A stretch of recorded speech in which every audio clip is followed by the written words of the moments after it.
The champagne flute slipped from my fingers in slow motion, crystal shattering against Italian marble, like my composure threatening to follow suit. The entire ballroom turned toward the sound, but it was my stepmother's voice that cut deeper than any shard could. "Oh, look, everyone!" Sarah finally decided to grace us with her presence.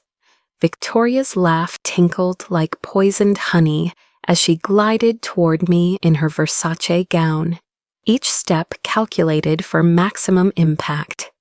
Though I specifically remember telling you this was a successful family members-only event. I stood frozen in my simple black dress, the only non-designer piece in a sea of couture. Around me, Seattle's elite sipped Dom Perignon and pretended not to stare. My sister Emma's engagement party to Preston Whitmore III was everything our family represented. Excessive, exclusive, and entirely about appearances. "Still playing soldier, are we?"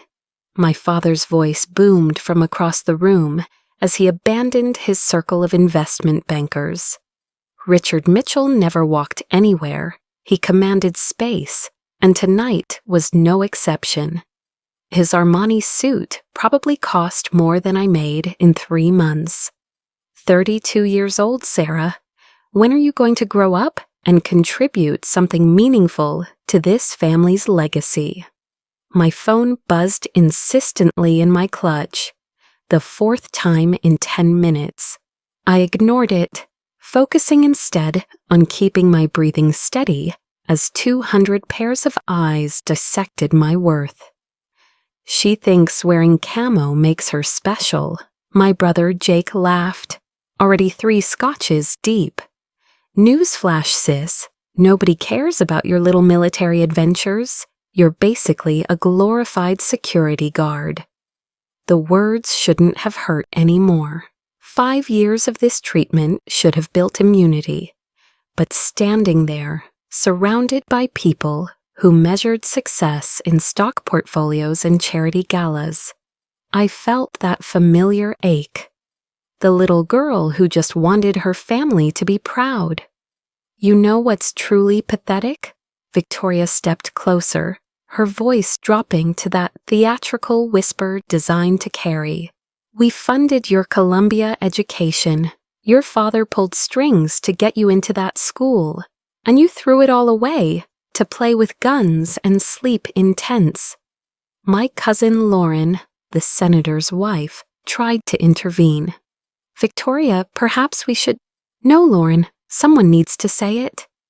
My stepmother's eyes glittered with malice. "Look at Emma, youngest partner at Morrison & Associates. Jake just closed a $40 million merger. And Sarah is 32, unmarried and earning less than our gardener." The laughter rippled through the crowd like a virus. Even the catering staff seemed to pause in second-hand embarrassment. I stood there, an island of failure in an ocean of success, my simple dress now feeling like a scarlet letter. "I bet she doesn't even have a real job," someone whispered. "Probably just does push-ups all day." "Military welfare," another voice added. "Our tax dollars at work." My phone buzzed again, urgent, insistent.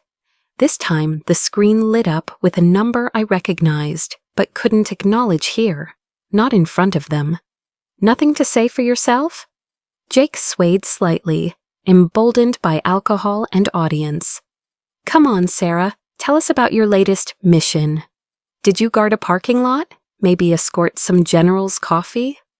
I opened my mouth to respond, but what could I say?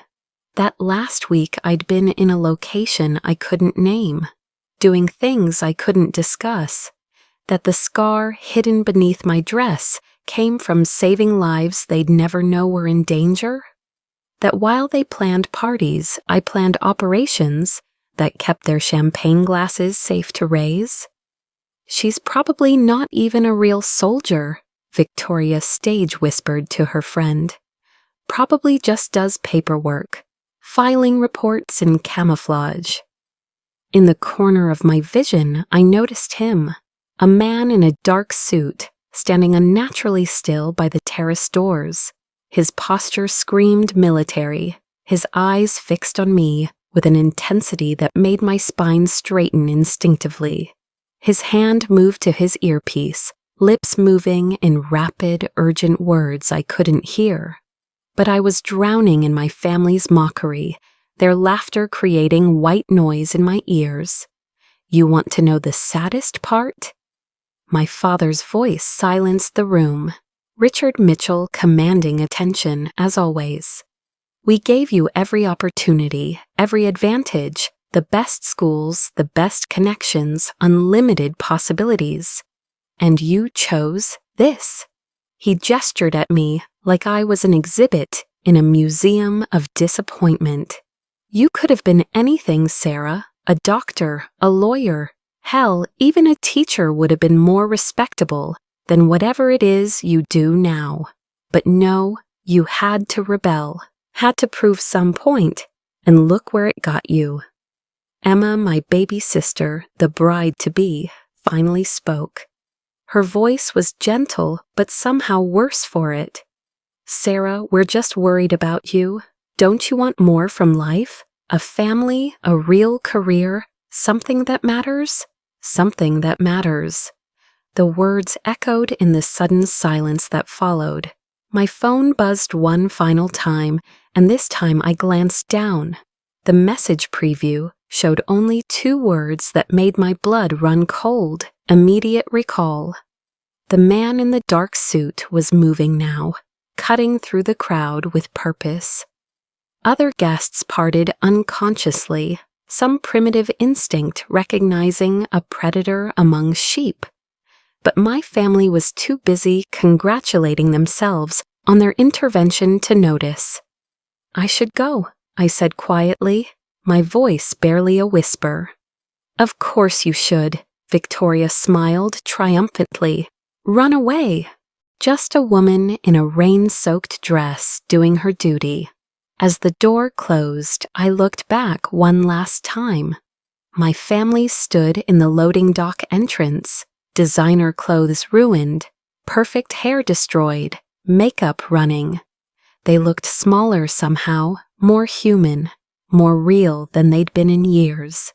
Lily broke free from her mother one more time, running to the edge of the dock.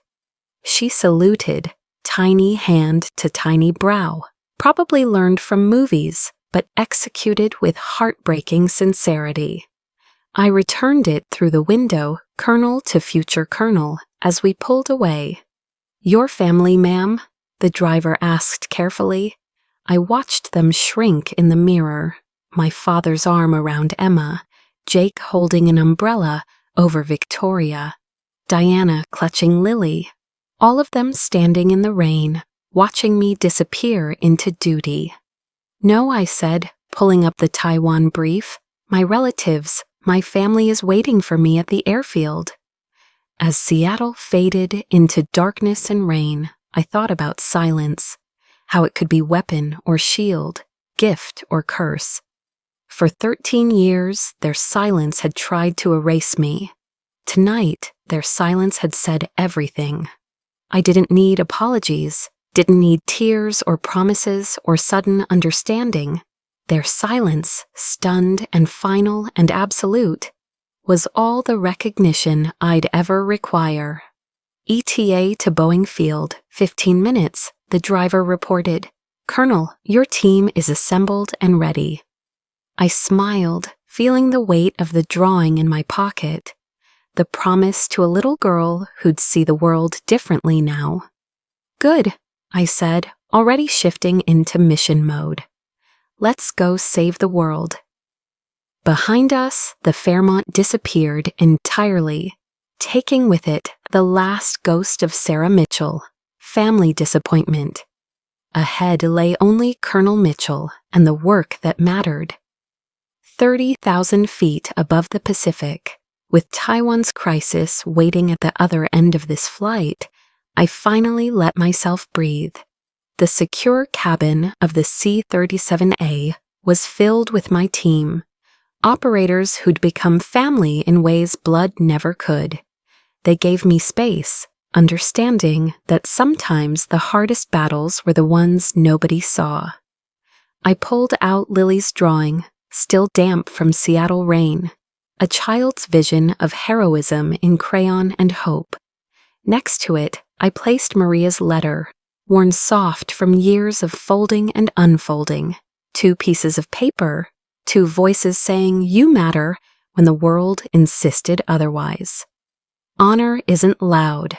I learned that at Fort Benning, standing in formation at Oro 430 that first morning, after basic graduation. No family in the bleachers, no celebration waiting, just wind whipping across the parade ground and the flag snapping above us like a live thing. I'd never felt more alone or more found. The drill sergeant who'd broken and rebuilt me stood at attention as we prepared to march off into our futures. "Private Mitchell," she'd called out, breaking protocol. "You came here with everything and leave with nothing. How does that feel?" "Like I'm finally rich, drill sergeant," I'd answered, not understanding my own words until years later. She'd smiled, that rare, dangerous thing. "Remember that feeling. It'll carry you when nothing else will." She was right. That emptiness that felt like fullness carried me through Ranger School when my body screamed for surrender. Through Delta selection, when candidates with better pedigrees quit in droves. Through missions where the distance between success and catastrophe was measured in heartbeats and millimeters. Honor isn't loud, but its echo lasts forever. I thought about my mother, Catherine Mitchell, warrior turned healer, who'd hidden her service so my father could pretend she'd always been his. How many nights had she lain beside him, dreaming of Apache rotors and desert missions, while he dreamt of mergers and acquisitions? How many times had she bitten her tongue when he dismissed military service at dinner parties, knowing her own wings were folded in storage somewhere, gathering dust with her truth? "You okay, Ghost?" Master Sergeant Williams dropped into the seat across from me. He'd been with me through Prague, through Minsk, through a dozen operations that existed only in classified files and nightmares. "Define okay," I said, managing a smile. He studied me with eyes that had seen too much. "Heard about the wedding, heard about the exit, hell of a way to burn bridges." "I didn't burn anything," I corrected, folding Lily's drawing carefully. "They were already ash. I just stopped pretending they weren't." "And the president? On CNN, that was necessary," I finished. "Not for me, for Lily, for every little girl who's told that service is beneath her, for every person who thinks warriors can't wear dresses or that dresses can't hide warriors." Williams nodded slowly. "My daughter wants to be a teacher, says she wants to serve kids the way I serve country. Different uniform, same heart." "Exactly." I looked out the window at endless ocean, thinking about all the ways we could matter. Honor comes in different forms, but it always knows itself. My secure phone buzzed. The Taiwan situation was deteriorating faster than anticipated. In 6 hours, I'd be making decisions that could prevent a war or start one. The weight of it should have been crushing. Instead, it felt like purpose. I thought about my family, probably still standing in that hotel, trying to reconcile the failure they'd created with the colonel who'd emerged. They'd spend years parsing it out, telling revised stories at parties, claiming they'd always known I was special. Victoria would find a way to make my service about her parenting. My father would tell business associates about his daughter in special operations, like he'd orchestrated it himself. Let them. as just another form of noise. But Jake might actually change. That moment in the rain when he realized I'd saved his life, not abstractly, but literally saved the building where he worked, had cracked something open in him. And Emma, my sweet sister, who'd been molded into compliance, had found her spine in a wedding dress, running through rain toward a truth she'd been denied. Maybe that was enough. Maybe that was everything. 5 hours to landing, the pilot announced. Weather's rough ahead. Weather was always rough ahead. That was the job. That was the calling. That was the honor of serving something bigger than yourself, whether anyone noticed or not. I pulled out my notebook, the one I'd kept since basic, and found myself writing. They called me a failure, a disappointment, a waste of potential. They measured my worth in metrics that mattered to them: salary figures, society pages, suitable marriages. They never understood that some of us measure ourselves by different standards, by lives saved in darkness, by threats neutralized before they could bloom, by the quiet knowledge that somewhere, someone sleeps safely because we stand watch. Honor isn't loud. It doesn't announce itself at galas or demand recognition in boardrooms. Honor is what carries you through frozen nights in hostile territory, when everyone back home has written you off. It's the voice that whispers, "One more step," when your body screams, "Stop." It's the choice to serve even when service makes you invisible. Today, I am a ghost by choice and a warrior by calling. My name appears in no society pages. My achievements exist in classified files. My worth can't be calculated in stock options or trust funds. But today, somewhere in America, children play in parks that almost weren't there. Mothers tuck babies into beds that nearly stayed empty.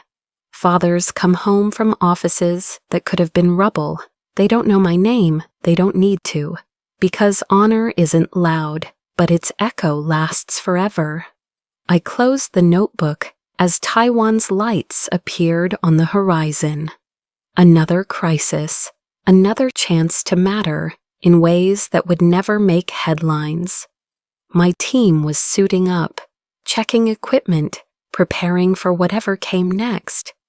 These men and women who'd die for each other without question, who measured worth in trust and capability, who'd made me family when family failed. "Ghost," Rodriguez called out. "We're Oscar Mike in 30. "Roger that," I replied, standing and stretching. The simple navy dress was gone, replaced with tactical gear that fit like truth. The woman who'd walked into that wedding hoping to blend in had evolved into someone who commanded respect, in rooms where respect was earned in blood. I thought one more time about that morning at Fort Benning, alone on the parade ground, with only the flag for company. How empty I'd felt, how full, how the absence of everything I'd known had made room for everything I'd become. They'd called me their biggest mistake, said I'd thrown my life away, warned I'd die unimportant and unremembered. They were right about one thing: I might die unremembered. My name wouldn't appear on buildings or in history books. Children wouldn't learn about Colonel Sarah Mitchell in school. But those children would go to school, would grow up, would live in a world made safer by shadows they'd never see. My family had given me everything and called it love. The army had taken everything and shown me honor. One had tried to make me small enough to fit their definition of success. The other had challenged me to grow beyond any definition at all. As we began our descent into what could be the next global flashpoint, I smiled. Somewhere in Seattle, a little girl was holding a challenge coin and dreaming of being useful. Somewhere, my father was realizing his daughter had become what his money couldn't buy. Somewhere, the echoes of 1,000 silent services were rippling outward, changing the world in ways that would never be attributed or acknowledged. That was the beauty of honor. It didn't need applause. It didn't require witnesses. It simply was, constant as gravity, quiet as starlight, strong enough to carry you through anything. They'd once called me their biggest mistake, but today, that mistake stood ready to defend the very freedom that had let them say it. And that was enough. That was everything. That was honor. If this story resonated with you, if you've ever been underestimated, overlooked, or told you weren't enough, then you understand that the best revenge isn't loud or violent. It's the quiet triumph of becoming everything they said you couldn't be. Subscribe to Refined Revenge for more stories of elegant vindication, where underdogs rise, not through cruelty, but through excellence, where the dismissed become undeniable, where success becomes the ultimate response. Share this story with someone who needs to hear it, someone fighting their own silent battles, building their own quiet legacy. Tell us in the comments, have you ever had a moment where those who doubted you finally saw your truth? When did your failure become your strength? Remember, your worth isn't determined by those who can't see it. Sometimes the greatest revenge is simply becoming yourself, fully, unapologetically, magnificently. Join our community of warriors who win with wisdom, not weapons. Who understand that honor isn't loud, but its echo lasts forever. New stories of refined revenge every week. Because the best response to those who tried to break you is to become unbreakable. Subscribe now and prove that living well isn't just the best revenge. It's the only revenge worth having. They called you nothing. Show them everything. Refined revenge. It's what you do best, playing dress-up soldier girl while real adults handle real responsibilities. I bent to gather my clutch, broken glass crunching under my heels.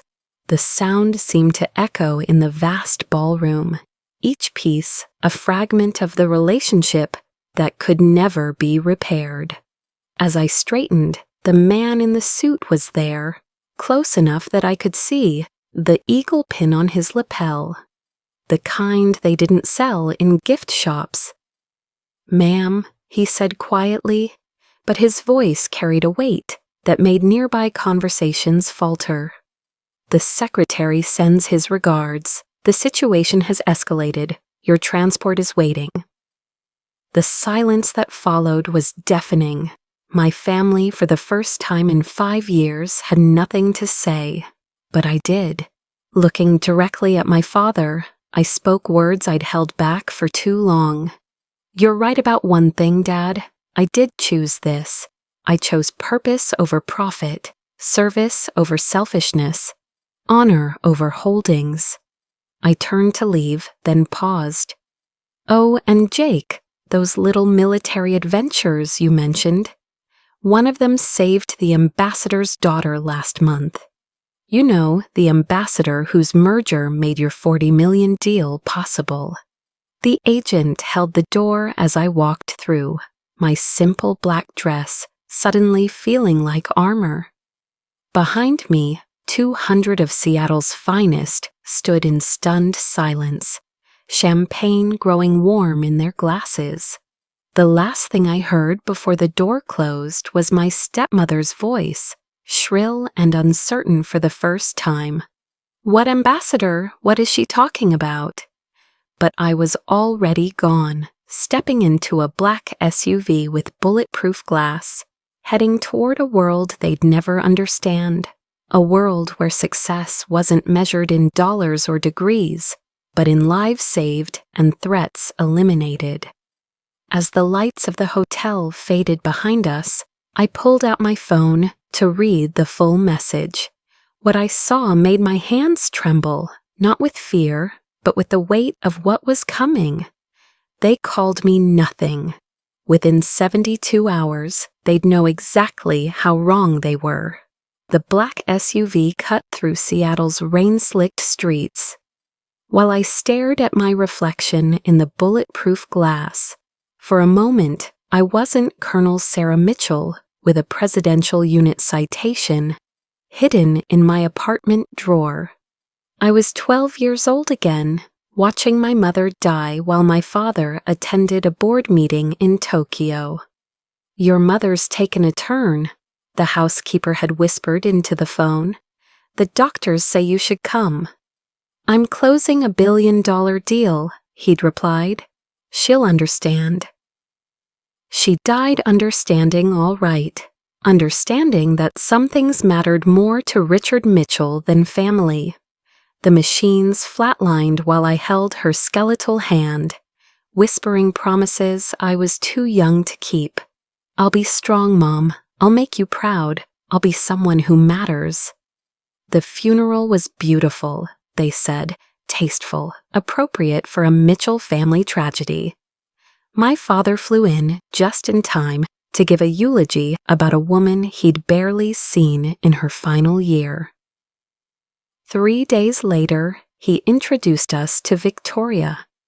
"Children, this is your new mother," he announced over dinner, as if mothers were interchangeable like business suits. "She'll help you become the best versions of yourselves." Victoria's version of best had very specific parameters, especially for girls. "Sarah, sweetheart," she'd coo, throwing out my mother's books about female pioneers, female scientists, female warriors. "These are filling your head with dangerous ideas. Girls should be pretty, not tough. No man wants a woman who thinks she's a hero." She replaced them with etiquette guides and fashion magazines. Enrolled me in ballet instead of the martial arts classes Mom had signed me up for. Bought me dresses when I asked for hiking boots. Every attempt to honor my mother's memory was seen as rebellion. "Your mother was too permissive," Victoria would say, redecorating another room, erasing another memory. "Look where it got her. Sick and alone while your father built empires. Is that what you want? To die unimportant?" The irony wasn't lost on me, even then. My mother had been a pediatric surgeon before she got sick. She'd saved more lives by 35 than my father's entire boardroom combined. But in Victoria's world, that meant nothing next to a stock portfolio. Emma adapted quickly. She was only 6, young enough to forget. Jake was already his father's son at 14, born for boardrooms and believing his own press releases. But I was caught in between, old enough to remember what we'd lost, young enough to be molded into something else. The breaking point came at 16. I'd snuck out to volunteer at the VA hospital, reading to veterans who'd been forgotten by everyone except their own nightmares. Victoria found out and was waiting when I came home. "Sneaking around with soldiers?" Her voice dripped disdain. "What would people think? The Mitchell daughter slumming with broken veterans?" "They're heroes," I shot back, teenage rage finally boiling over. "Heroes?" She laughed, actually laughed. "Heroes don't end up in state hospitals, Sarah. Winners end up in boardrooms. Those men are cautionary tales, not role models." That night, I packed a bag and tried to run. Made it as far as the bus station before Father's security brought me back. The punishment was swift. Private school in Switzerland, where troubled rich girls learned to be proper ladies. But Switzerland backfired spectacularly. My roommate was Anaïs, daughter of a French general. She taught me that strength came in different forms. That honor wasn't about stock prices, but about standing for something greater than yourself.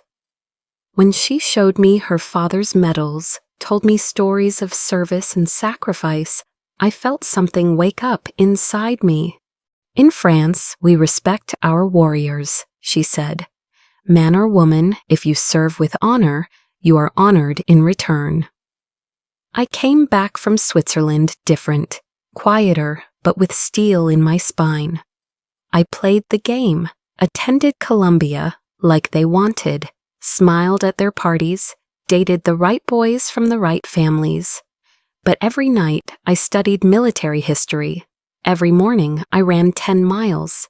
Every weekend I found a new gun range, a new dojo, a new way to prepare for the life I really wanted. The day I graduated from Columbia, summa cum laude, like a good Mitchell, I had 2 pieces of paper in my hand. One was my diploma. The other was my military enlistment contract, already signed. The explosion at dinner was nuclear. You did what? My father's face turned purple. After everything we've invested in you? The military is for people with no other options, Victoria sputtered. For the poor, the desperate, the brave? I suggested quietly. Jake laughed meanly. You'll be back in a week, crying about the mud and the yelling and the mean drill sergeants. This is just another one of your phases. But Emma, sweet Emma, who'd been molded into their perfect princess, looked at me with something like envy. Are you really going to be a soldier, Sarah? Yes, I said simply. Why? It was the first honest question any of them had asked.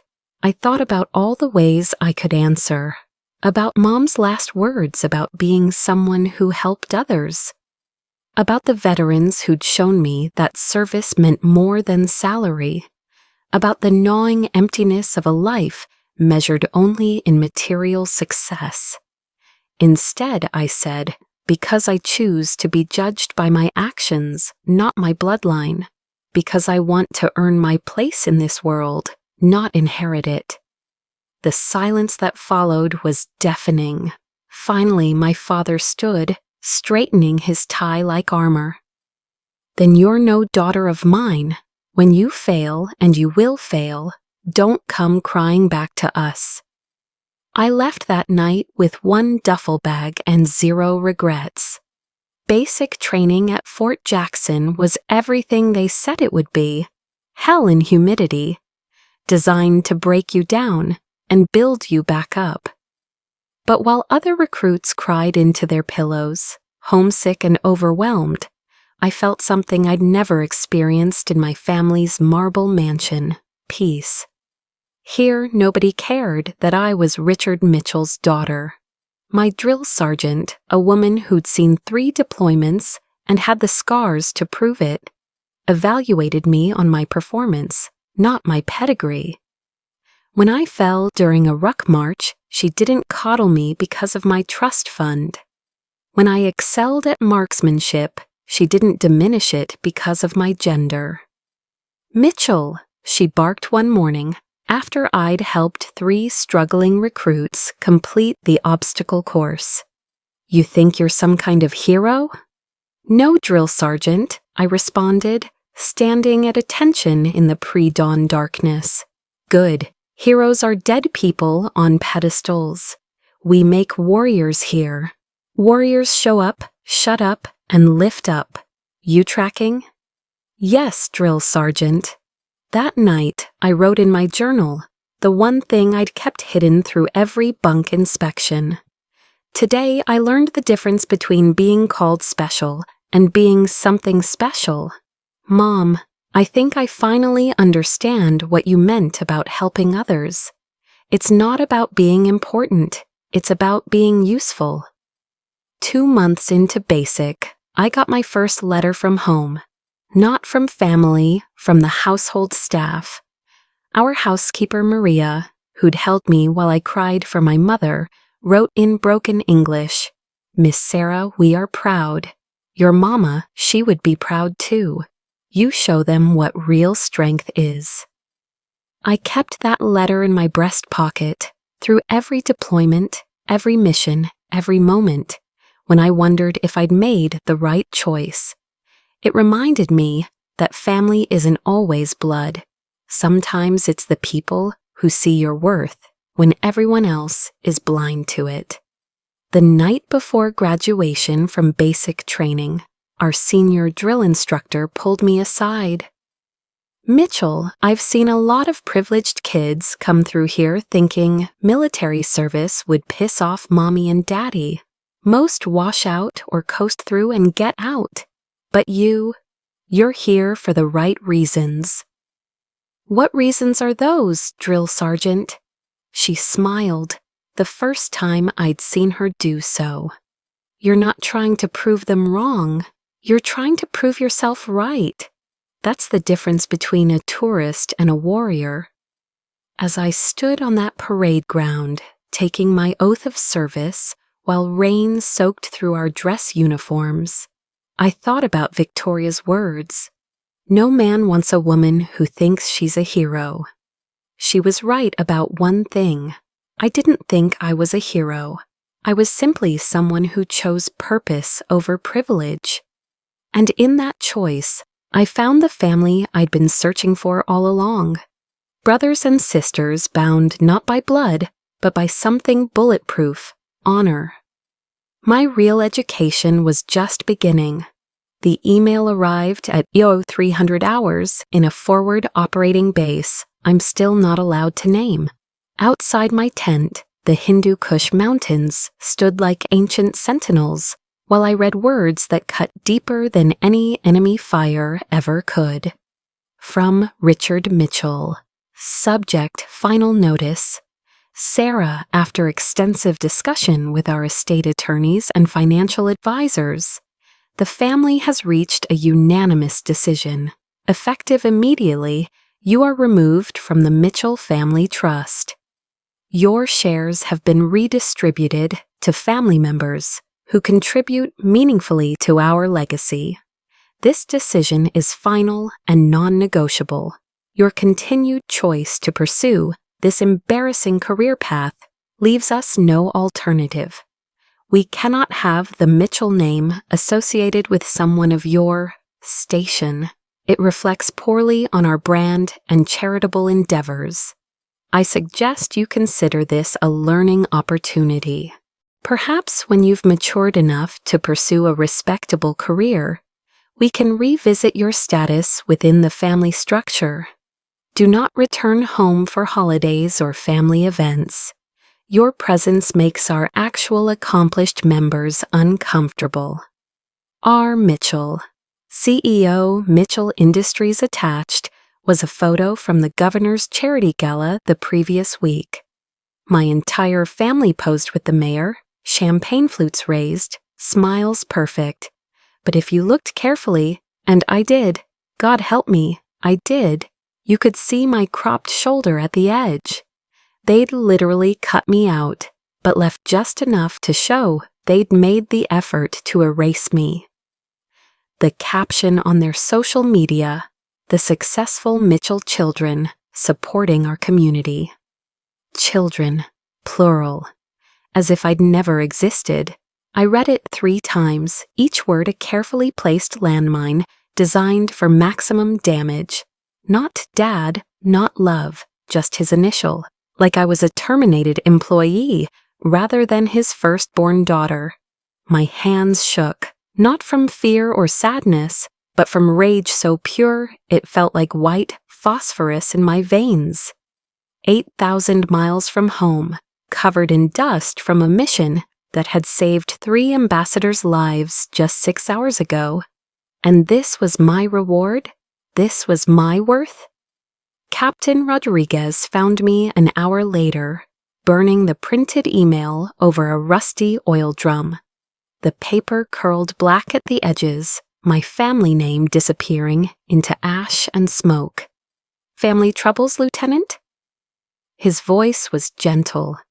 Rodriguez had seen enough soldiers get Dear John letters to recognize the signs. "No, sir," I replied, watching the last of my father's signature disappear. "I don't have a family anymore." He stood beside me in silence, 2 soldiers watching paper burn like it was a Viking funeral for something that mattered. Finally, he spoke. "You know what the difference is between blood and brotherhood, Mitchell?" "What's that, sir?" "Blood is just an accident of birth. Brotherhood, sisterhood, that's a choice. And from what I've seen, you've got more family here than most people find in a lifetime." After he left, I sat in my tent, staring at the footlocker that held everything I owned. No trust fund, no safety net, no home to return to. Most people would have broken, would have called, begged, tried to fix things. Instead, I opened my laptop and pulled up a file I'd been staring at for months. The application for Delta Force selection. The most elite special operations unit in the United States military. A place where less than 1% of those who applied even made it to selection, and of those only 10% passed, where women were technically allowed but rarely seen, where the missions were so classified your own family would never know what you'd done for your country. Perfect. My fingers flew across the keyboard, filling out forms I'd memorized months ago. Physical fitness scores that put me in the top 2%. Marksmanship ratings that made seasoned snipers take notice. Commendations from operations I couldn't discuss in countries I'd never officially visited. But it was the essay section that made me pause. Why do you want to serve in this capacity? I thought about writing what they wanted to hear. About patriotism and duty and honor. All true, but not the whole truth. Instead, my fingers found their own rhythm. I want to serve at a level where actions matter more than words, where results are measured in lives saved, not dollars earned, where the person beside you cares about your capability, not your connections. I've been told my entire life that I'm not enough, not feminine enough, not profitable enough, not important enough. But every mission I've completed says otherwise. Every soldier I've served beside knows otherwise. Every enemy I've faced knows otherwise. I'm not applying to Delta Force to prove anything to anyone else. I'm applying because this is who I am when all the masks are stripped away. A warrior, a protector, a person who chooses the hardest path because it's the right one. My name might not matter to my biological family anymore, but I'd like it to matter to my country. I hit submit before I could second-guess myself.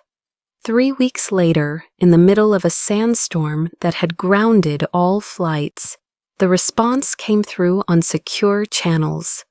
Report to Fort Bragg. Mention this to no one. That night, I made 2 decisions that would define the rest of my life. First, I changed my emergency contact information. Where it once listed Richard Mitchell, father, I now wrote, United States Army. Because that's what you do when your family divorces you. You update the paperwork and move on. Second, I stopped writing letters home. No more birthday cards they'd throw away. No more Christmas emails they'd delete unread. No more photographs from places I couldn't name, trying to share a life they didn't want to understand. I won't send them reports anymore, I told my reflection in the cracked mirror of our makeshift bathroom. My face was thinner, harder, marked by sun and sand and sacrifice. I'll send signals from heights they'll never reach. The preparation for Delta selection was brutal. 4 months of pushing beyond every limit I thought I had.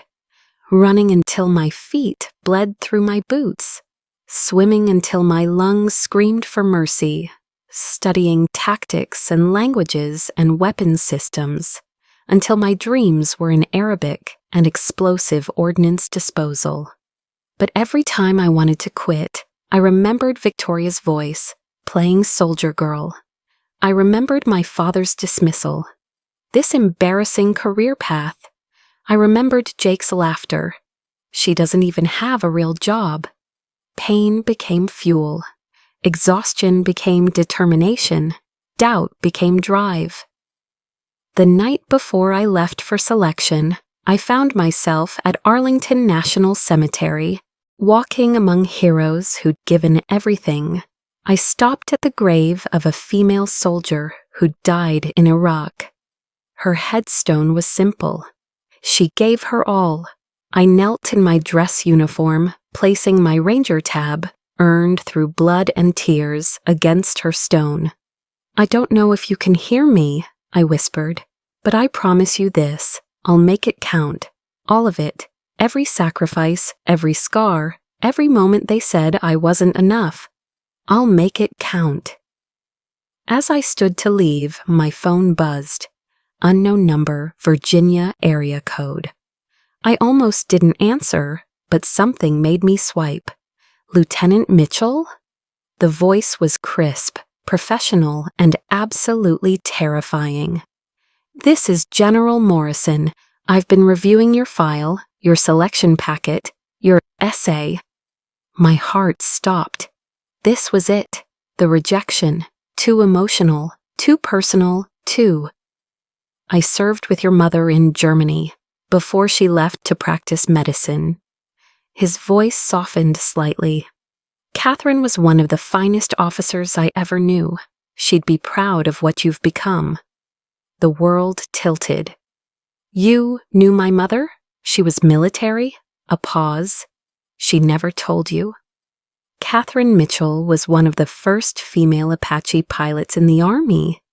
Flew combat missions before it was officially allowed. Left to become a doctor because she wanted to save lives a different way.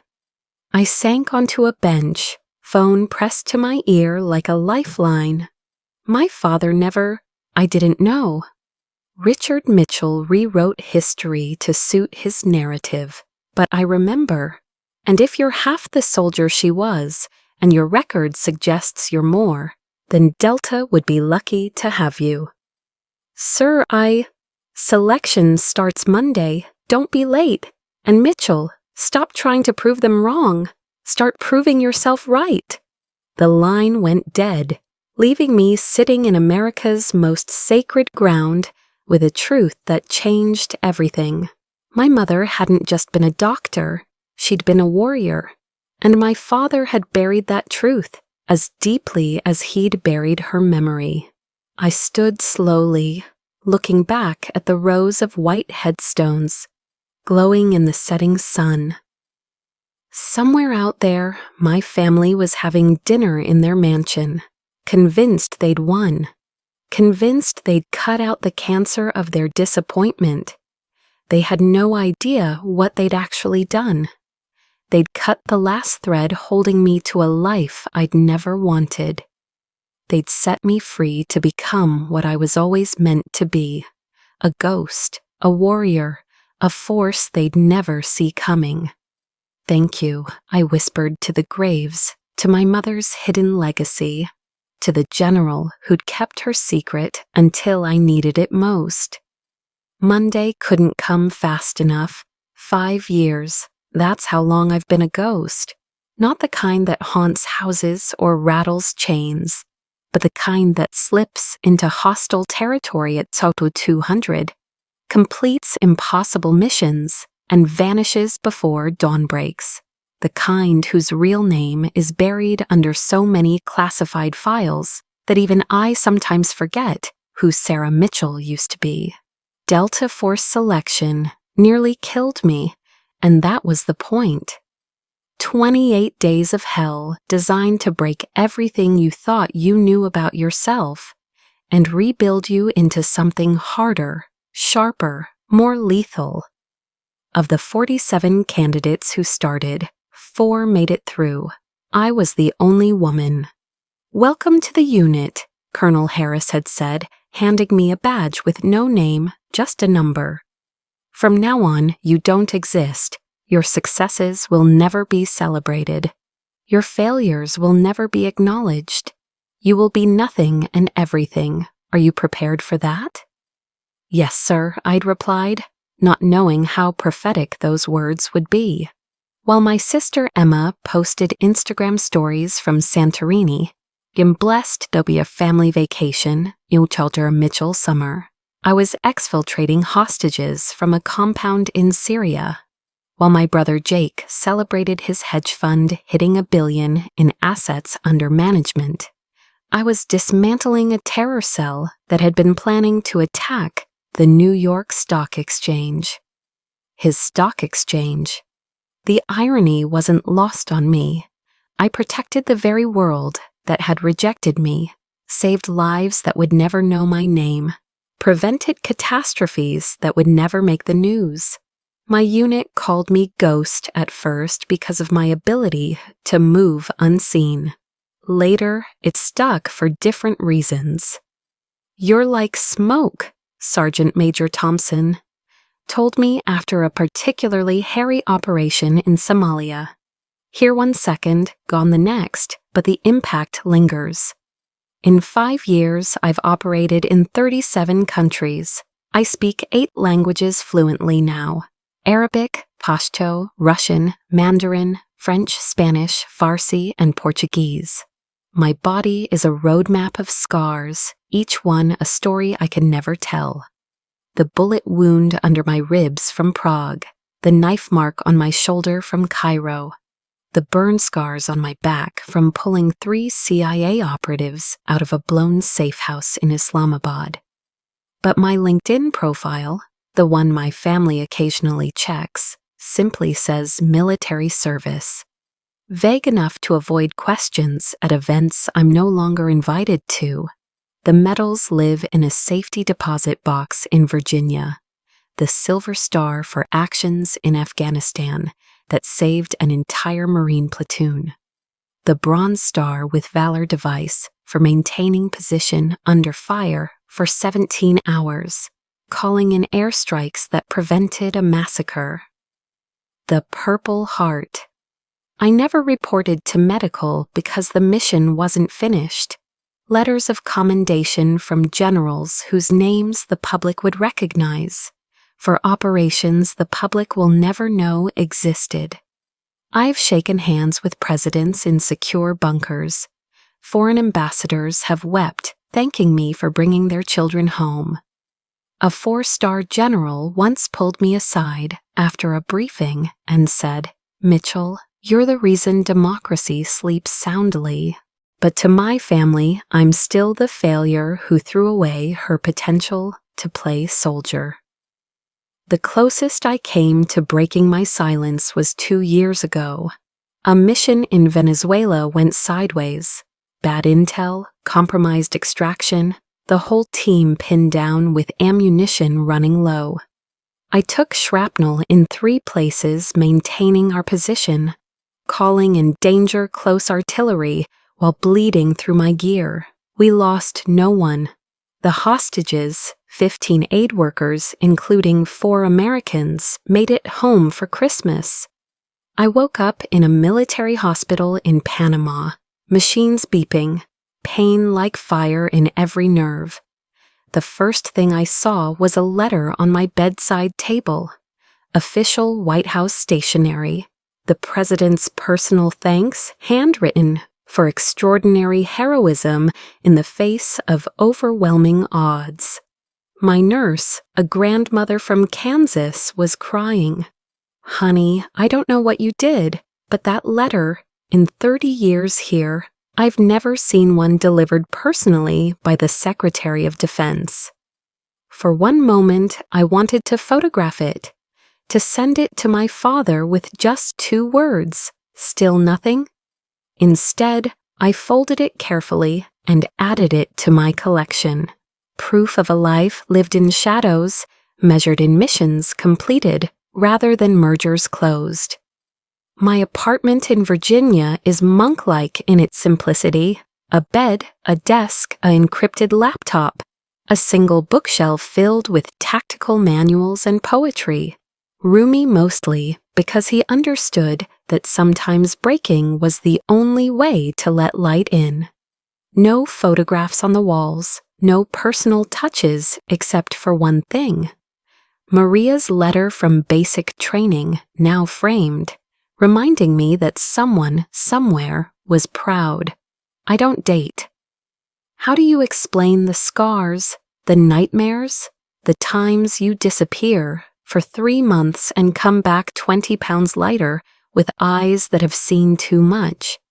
How do you build a life with someone when your life belongs to a country that will never acknowledge your service? But I'm not bitter, not anymore.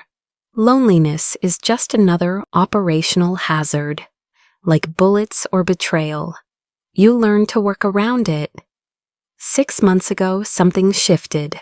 A mission in Eastern Europe. Recover stolen nuclear materials before they reached the black market. Routine by our standards, catastrophic if we failed. But it was the aftermath that changed things. Mitchell, the director himself, was on secure comms. The president wants to meet you, personally, off the books. The Oval Office at midnight is surreal. Just me, the president, and the weight of secrets that could reshape history. He didn't shake my hand. He saluted. The commander-in-chief saluted me. I know you can't talk about what you do, he said quietly. I know the world will never know your name, but I know. And I wanted to look you in the eye and say thank you. What you did in Minsk, you saved millions of lives. Just doing my job, sir. He smiled sadly. That's what all the real heroes say. As I left through underground tunnels that connected the White House to places tourists would never see, his parting words echoed, "Your country sees you, Colonel Mitchell, even if no one else does." Colonel. The promotion had come through that morning. Youngest female colonel in Special Operations history. A rank my father would kill to have his executives reach in the corporate world. A rank that meant I commanded operations that shaped global security. A rank that came with responsibilities that would terrify most people into paralysis, and absolutely no one who mattered to me would ever know. Last week, I ran into an old Columbia classmate at a Starbucks in Georgetown. She recognized me despite the years, the scars, the hardness that special operations tattoos on your soul.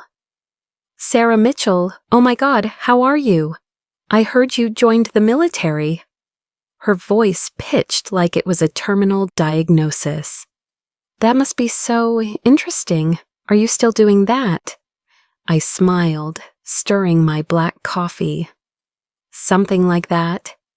Well, if you ever want a real job, my husband's firm is hiring. I could put in a word?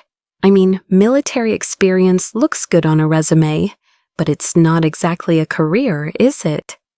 Behind her, CNN played on mute. A breaking news banner about terrorist threats neutralized, American hostages recovered, disaster averted.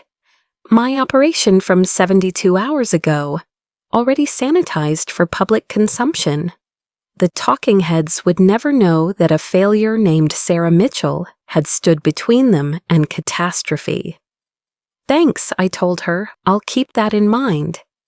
She left with pitying looks and promises to catch up properly soon. I finished my coffee alone, reading an encrypted message about our next mission. Another country, another threat, another chance to matter in ways she'd never understand. That night, I stood on my apartment balcony, looking at the lights of DC sprawling toward the horizon. Somewhere out there, my family was living their important lives, making their important deals, attending their important galas. They probably toasted their success over wine that cost more than most people's rent. And somewhere else, in a refugee camp in Jordan, children were alive because of decisions I'd made in rooms they'd never see. Somewhere, democracy stood firm because people like me stood watch in the shadows. I don't need their applause, I said to the night air. Every step I take is already marked with self-respect and discipline. My phone buzzed. Another mission, another chance to be the ghost that kept the world spinning while others took credit for the light. I smiled, grabbing my go bag. Let them have their galas. I had work to do. The Fairmont Olympic Hotel in Seattle had never looked more pretentious. Crystal chandeliers cast rainbow fragments across a sea of designer gowns and bespoke suits, while Emma's wedding to Preston Whitmore III unfolded like a carefully choreographed stockholder meeting with better flowers. I stood in the back corner, nursing a glass of water that servers kept trying to replace with champagne. My invitation had come with conditions, delivered through the family lawyer rather than Emma herself. You may attend civilian dress only, no uniformed guests, no military references, blend in. Blend in, as if I hadn't spent 5 years becoming invisible. I'd chosen a simple navy dress, conservative, forgettable, the kind of thing that whispered poor relation to this crowd. My hair was longer now, covering the scar from Mozambique. Makeup hid the permanent exhaustion that came from too many sleepless missions. I looked normal, civilian, exactly what they'd demanded. I can't believe she actually showed. Victoria's voice carried across the room like nails on crystal. She stood with her circle of society wives, each clutching champagne like a weapon. Though I suppose even Sarah couldn't miss her only sister's wedding, some standards even she must maintain. I kept my eyes on the dance floor where Emma twirled in a dress that cost more than most annual salaries. She looked beautiful, happy, like the sister I remembered before the family drew battle lines. CNN played mutely on screens scattered throughout the reception, because God forbid the Mitchell family miss a market update during a wedding. The president was giving some sort of address, but the volume was muted, subtitles scrolling beneath. No one paid attention. There were more important things happening, like judging the flower arrangements and calculating net worths. Is that really her? A cousin whispered, not quite quietly enough. She looks so ordinary. Military life ages you, her mother replied knowingly. All that sun and stress, such a waste of good genetics. Jake found me during the cocktail hour, 3 drinks in and feeling bold. Well, the prodigal daughter returns. Still playing G.I. Jane? Still breathing, Jake. I kept my voice neutral, watching the room's exits out of habit. Congratulations on the promotion. Senior partner at 35. He puffed up like a peacock. Youngest in firm history, but I'm sure your little army medals are nice too. Do they give those out for participation now? Behind him, one of the mounted televisions caught my eye. The CNN Chiron had changed. President addresses recent terror threats. American heroes revealed. You know what's funny? Jake continued, oblivious. Preston's brother is a real military guy, Navy SEAL. Now that's impressive, not like whatever paper pushing you do. He said most women in the military just handle logistics. Is that your thing? Logistics? Something like that. My phone buzzed in my clutch. I ignored it, but noticed a man in a dark suit by the terrace doors. His posture was too straight, his eyes too alert. Federal security, here, now. My father materialized beside Jake, Richard Mitchell in full patriarch mode. Sarah, I'm surprised you came. Emma invited me. Did she? His smile was razor sharp. Well, try not to embarrass us. Preston's family has connections we can't afford to jeopardize. The Secretary of Commerce is here, for God's sake. Just Blend in. That word again, blend in. Disappear, be nothing. Of course, I murmured, watching the agent by the door speak rapidly into his wrist mic. Victoria swooped in, false concern dripping like honey. Sarah, darling, you look tired. Is military life wearing on you? You know, it's not too late to reconsider. I spoke to Margaret Whitmore, Preston's mother, and she mentioned their foundation needs grant writers. It's not prestigious, but it's respectable. Indoor work, no uniforms. On the television, the president continued speaking. The subtitles scrolled. Faced unprecedented threats to our national security, but America prevailed because of heroes whose names you'll never know. That's kind of you, Victoria, but oh, I insist. You're not getting younger. And let's be honest, how long can you keep playing soldier? Even Emma worries. She wants her children to have a respectable aunt, not some. She waved vaguely, whatever it is you are. The agent was moving now, cutting through the crowd with purpose. Others had materialized. I counted 3, no 4, positioned at strategic points. My hand instinctively moved toward where my weapon would be, found only silk. I should check on Emma, I said, but Victoria grabbed my arm. Don't you dare make a scene. This is her day. The Mitchells are finally recovering from your choices. Don't ruin it. That's when I heard it, my name, on CNN. Want to personally thank the service members who made this possible, particularly Colonel Sarah Mitchell, whose extraordinary leadership saved countless American lives. The room didn't stop immediately. Conversations continued for another heartbeat before the words registered. Then, like dominoes falling in slow motion, heads turned toward the screens. The president continued, his face grave. Colonel Mitchell, if you're watching, your nation owes you a debt we can never repay. Your actions in Prague, Minsk, and most recently, in preventing the Seattle threat, represent the highest traditions of military service. Seattle threat. The words hit the room like a flashbang. What the... Jake's drink stopped midway to his lips. The CNN anchor picked up the story.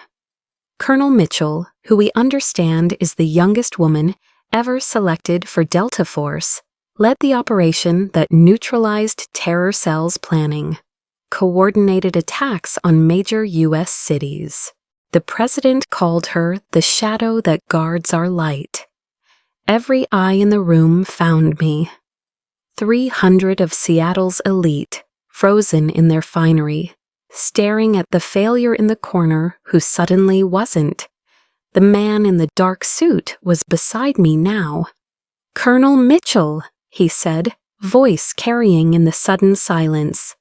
The Secretary of Defense sends his regards. The situation in Taiwan has escalated. Your transport is waiting. Victoria's champagne glass slipped from nerveless fingers, shattering on the marble.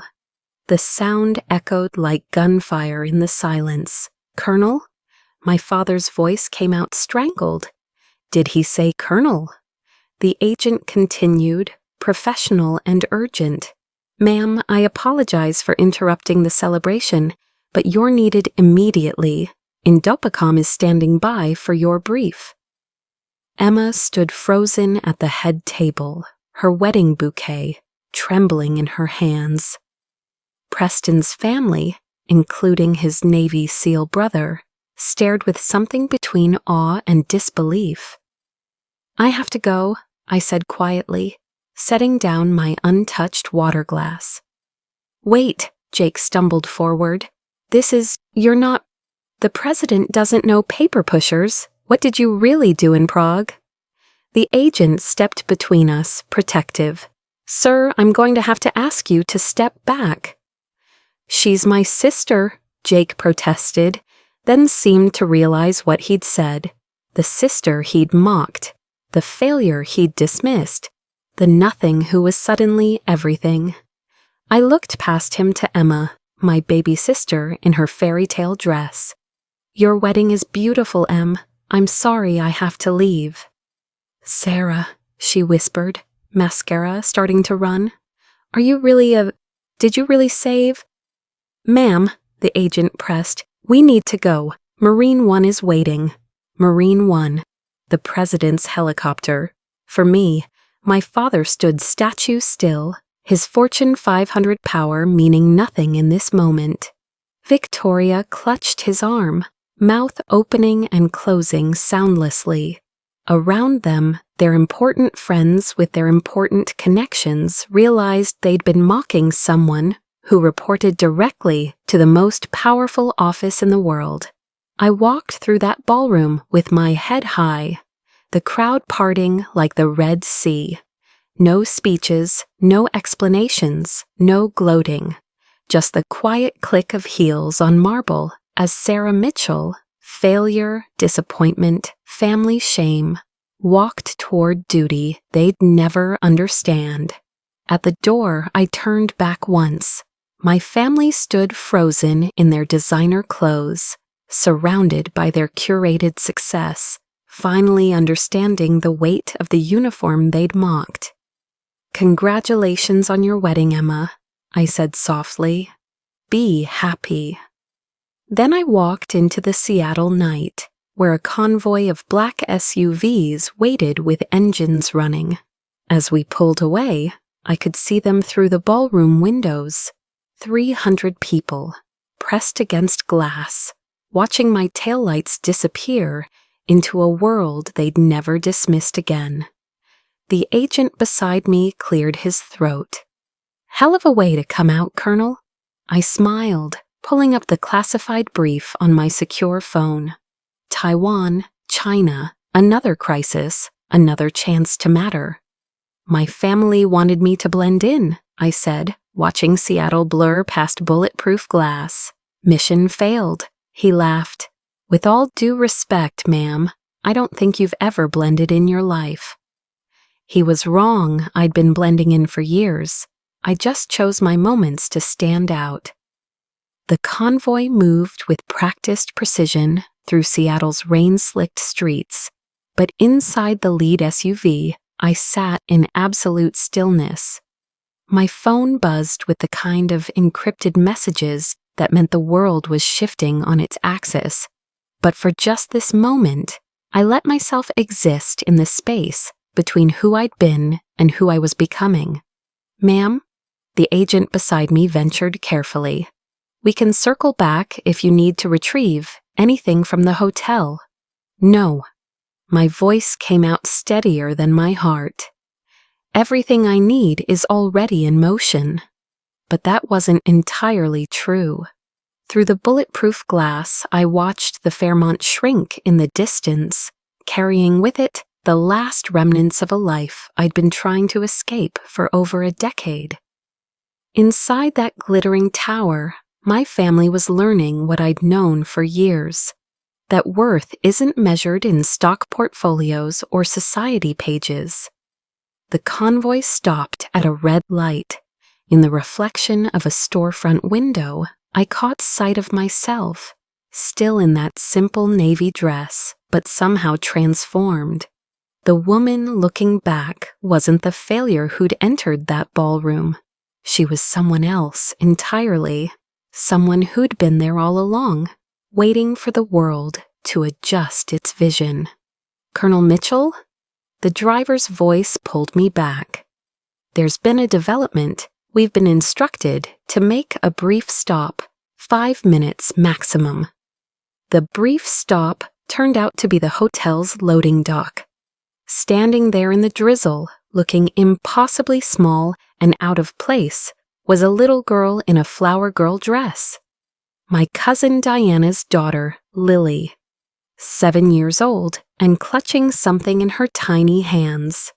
I stepped out of the vehicle, my security detail immediately forming a protective perimeter. The rain misted around us like a memory trying to form. "Aunt Sarah?" Lily's voice was barely a whisper. Mommy said I couldn't come, but I snuck out. I wanted to give you this." She held out a crumpled piece of paper, a crayon drawing of a woman in uniform standing next to an American flag. Underneath, in careful first-grade printing, "My aunt is a hero." "When did you draw this?" I knelt, bringing myself to her level, not caring that the wet concrete was soaking through my dress. "Last year, when Mommy said you couldn't come to Christmas because you were being silly in the army. But I saw you on TV when that bad thing almost happened to the airplane. They didn't say your name, but I knew it was you. You were wearing the same uniform as my drawing." My throat tightened. Even the children had seen what the adults had chosen to ignore. "Lily, sweetheart, how did you—" "I watch the news with Grandpa sometimes. He doesn't know I understand, but I do. You stop bad people, don't you? Like Wonder Woman, but real?" Behind us, one of my security detail cleared his throat. "Ma'am, we really need to—" "1 minute, Sergeant." I focused on Lily, this brave little girl who'd risked her mother's wrath to say goodbye. "Yes, sweetheart, something like that." She threw her arms around my neck, tiny hands fierce with conviction. "I want to be like you when I grow up. Mommy says I should want to be like Aunt Emma, but Aunt Emma just wears pretty dresses. You save people." I held her tight, this little revolutionary in ruffles and ribbons. "Can I tell you a secret?" She nodded solemnly. "The pretty dresses are fine. Your Aunt Emma is happy, and that's beautiful. But if you want to save people, if you want to serve something bigger than yourself, then don't let anyone tell you that's not pretty too. Sometimes the most beautiful thing you can be is useful." "Ma'am," the sergeant's voice was more urgent now. "Intel indicates we need to move." I pulled back, memorizing Lily's fierce little face. From my clutch, I pulled out my challenge coin, the one they'd given me after Prague, with an inscription I couldn't share but a weight she'd understand someday. "This is yours now," I pressed it into her palm, "for brave girls who dream bigger than ballrooms." "Sarah," Diana's voice cut through the rain. She stood at the loading dock entrance, her face a masterpiece of conflicting emotions. "Lily, get back here this instant." But Lily stood her ground, tiny spine straight. "Mommy, did you know Aunt Sarah met the president? Did you know she's a colonel? Did you know? Inside, now." Diana's eyes met mine over her daughter's head. For a moment, the cousin who'd once shared my dollhouse looked back at me. "Sarah, we didn't know." "Yes, you did." The words came out gentler than I'd intended. "You just didn't want to see it." She flinched like I'd slapped her. Behind her, more family members had appeared, drawn by the commotion or curiosity, or the sudden need to see the ghost they'd created. My father stood at the threshold, still in his tuxedo, looking every one of his 68 years. Victoria clutched his arm, her carefully constructed face showing cracks. Jake lingered behind them, his earlier bravado replaced by something that might have been shame. And Emma, my baby sister in her wedding dress, running her $40,000 gown in the Seattle rain. "Sarah, wait!" She stumbled in her heels, nearly falling. "Please, just wait." I caught her reflexively, years of combat training making the save automatic. She clutched at me, sobbing into my shoulder, her tiara askew and glittering with raindrops. "I'm sorry," she gasped between tears. "I'm so sorry. We were awful. We were so awful to you." I held her while she cried, this sister I'd protected from nightmares when we were young, before Victoria taught her that strength was unfeminine and service was shameful. Her tears soaked through my dress, but I'd been wet in worse places for worse reasons. "Em," I said softly, "you don't need to apologize. You were young, you adapted, you survived in the way you knew how." "But you survived differently," she pulled back, mascara streaming. "You survived better, truer. I want to know my sister, the real one, the hero." "I'm not a hero, Em. I'm just—" "Someone who saved Seattle?" Jake's voice cracked as he joined us in the rain. "They said Seattle, the threat to Seattle. That was you?" I said nothing. The classification levels alone would take years to unravel. "My trading floor," he continued, the realization dawning. "My office, my life. You saved my life, and I called you a failure." The rain intensified, but none of us moved. We stood there, the Mitchell family, fractured and frozen in a loading dock, finally seeing each other clearly. My father stepped forward, each movement looking physically painful. The CEO who commanded boardrooms couldn't seem to find words for his daughter. Sarah, just my name, but waited with 13 years of silence. "I have to go," I said quietly. "There are situations developing that need Colonel Mitchell," he finished, testing the rank like a foreign language. Not the disappointment, not the failure. Colonel Mitchell, who the president thanks on national television. I looked at him, really looked at him, saw the moment he understood that his eldest daughter had achieved something his money couldn't buy, his connections couldn't arrange, his power couldn't touch. "Goodbye, Dad." I turned to go, but his hand caught my arm, not forcefully, carefully, like I might break or vanish or turn out to be a dream. "Your mother," he said roughly. "General Morrison called me after you made Colonel, told me about Catherine, about what she was, what she gave up, what I made her give up." The rain blurred everything but his words. "I buried a hero," he continued, "and raised our children to believe heroes were beneath us. I taught you to value everything except what mattered, and you became extraordinary anyway, not because of me, in spite of me." I pulled free gently. There would be time for reconciliation, or there wouldn't. But right now, Taiwan was burning, and democracy needed its ghosts. "Ma'am," my security detail had formed up, ready to move. "We need to go, now." I walked back to the convoy without running, without drama, without the grand exit they might have expected.